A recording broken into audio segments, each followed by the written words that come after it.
while, I've heard content creators talk about the fact that Gypsy Rose just wanted to marry Ryan so she had somewhere to stay after getting out of prison. I think that was obvious to us all. It's even more obvious when the emails came out.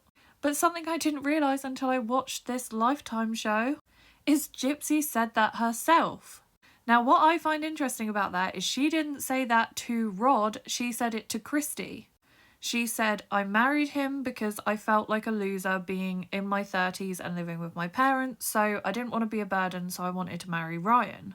And this is interesting because I also saw a post on GRB Snark, the Reddit thread, about how Gypsy Rose tries to be relatable, you know, talking about these traumas that other people can relate to, and this is how she manipulates.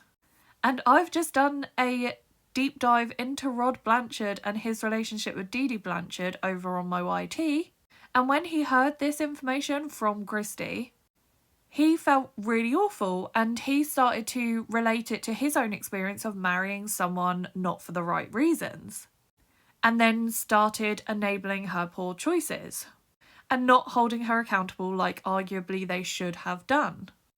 But here's the thing. Rod's and Gypsy's situation was completely different. We know that Rod was just 17 and he got someone pregnant and then felt the right thing to do because of cultural pressures was to marry her.